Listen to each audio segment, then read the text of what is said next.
전란을 겪은 군주가 이에 대처하는 모습은 가지각색인데 모든 책임을 남 탓으로 돌리며 찌질함의 극치를 보여주거나 계속된 고난을 극복해 성장하는 모습을 보여주는 드라마나 영화의 주인공 같은 면모를 보여주는 군주도 있으니 바로 고려 현종이었습니다. 고난을 극복하고 성군으로 거듭난 고려 현종에 대한 이야기 지금 시작합니다.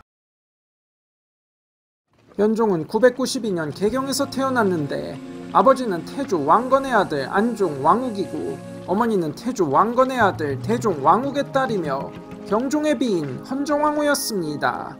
정말 복잡한 가계도가 아닐 수 없는데 근친혼도 문제지만 아무리 개방적인 고려라고 해도 선왕 경종의 왕비가 그것도 삼촌뻘과 바람이나 불륜 끝에 낳은 자식이 바로 훗날의 현종이 되는 왕순이었죠. 고려 6대 임금 성종은 유교군주였고 개인적으로도 가급적 근친혼을 피하려 했으니 이런 불륜을 그냥 보고 넘기지 않았죠. 왕욱은 사천으로 유배되고 충격받은 헌정왕후는 동거하던 왕욱의 집을 나왔다가 왕순을 낳고 세상을 뜹니다. 성종은 왕순을 불쌍히 여겨 궁궐에서 키웠다가 자신의 아버지라 부른 왕순을 딱하게 여겨 아버지 왕욱에게 보내 살게 했다 합니다. 서기 996년 왕욱이 병으로 세상을 뜨자 고아가 된 대량원군 왕순은 이듬해 다시 개경에 돌아왔지만 성종이 승하하고 목종이 즉위하자 목종의 어머니인 천추태후는 김치향과 불륜을 저질러 낳은 자신의 아들을 왕으로 세우려 했기에 유력한 왕위 계승 후보자인 왕순을 제거하려 듭니다.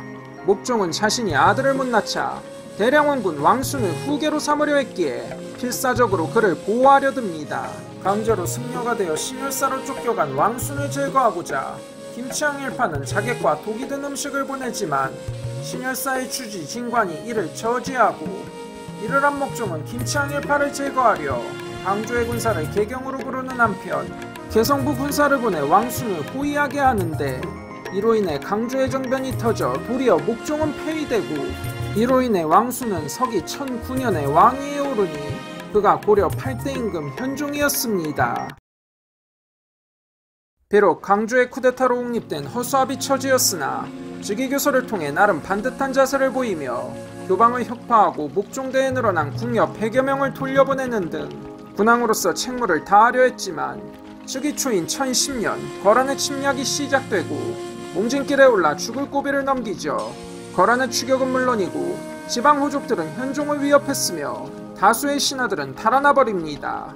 그럼에도 흑화하거나 삐뚤어진 모습을 보이지 않았고 개경에 돌아온 뒤에도 냉정하고 침착하게 전후수습책을 마련하며 거란의 지침에 대비하게 되는데 이 또한 마냥 쉽지 않았으니 과실이 큰 자들도 일부 포용하며 상당한 논란을 빚게 되고 특히 거란 동여진의 침략으로 군비가 증가하며 국가재정이 심각한 타격을 입게 됩니다. 이를 해결하는 방식으로 무신의 영업전을 문관의 녹봉으로 돌리는 오판을 해 1014년인 현종 5년에 김은 최질의 난이 터지게 되죠.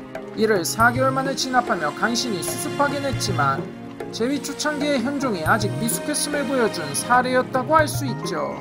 이렇게 제위 초반 10년은 전란 혹은 반란의 연속이었고 이 정도면 흑화할 가능성이 차고도 넘쳤지만 현종은 누구처럼 흑화하지 않았고 오히려 발전한 모습을 보여줍니다. 1018년 성종이 만든 지방제도를 확대 개편해 중앙집권제를 완성시키고 1019년 거란이 개경을 공격했을 때 보여준 모습은 전시지도자나 국가원수로서 조금 더 부족함이 없었으며 강감찬을 위시해 유능한 장수들과 재상들을 등용해 결국 귀주대첩을 승리로 이끌고 고려의 태평성대가 열리게 됩니다.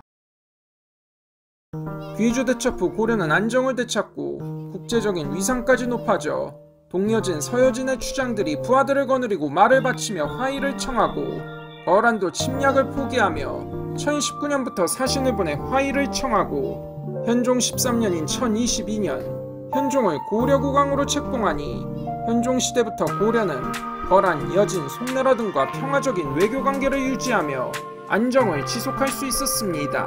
사회가 안정되자 소실된 문화재와 서적들을 복구하기 시작해 황주량에게 태조에서 목종에 이르는 7대실록을 편찬하게 하는 한편 황용사를 비롯한 사찰들을 중수하게 하고 6천여 권의 대장경을 편찬하도록 하였습니다. 또한 후비들을 통해 많은 후손을 얻어 경종 이후 왕위를 승계할 용손이 부족했던 고려 왕실도 안정을 되찾지만 정작 현종 본인은 오래 태평성대를 누리지 못합니다.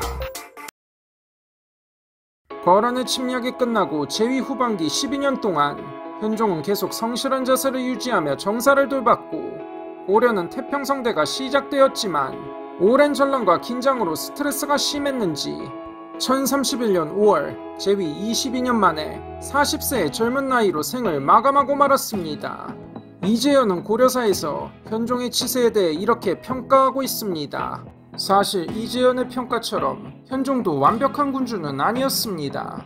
수도를 버리고 몽진한 적도 있었고 미숙한 정치적 판단으로 반란까지 터졌지만 중요한 건 실패를 겪으며 계속 성장해 나갔고 결국 전란을 극복해 태평성대를 열었으니 반성없는 찌질한 모습만 보여주며 나라를 쇠퇴시킨 그 누구와는 큰 차이를 보였고 김은 최질의 난을 진압한 뒤 해당자들 외에 처벌을 확대하지 않았고 자신을 해치려 한 천추태후를 궁으로 모셔 노년을 보내게 한 인자함을 보이니 그야말로 이상적인 훌륭한 군주이며 성장한 위인의 전형이라 할 수 있죠. 그야말로 드라마나 영화 속 주인공 같은 모습 그 자체였으니 한국사에서 이만큼 극적인 인물도 찾아보기 힘듭니다. 고려 8대 임금 현종의 일생이었습니다. 이만 마치겠습니다. 시청해주셔서 감사합니다.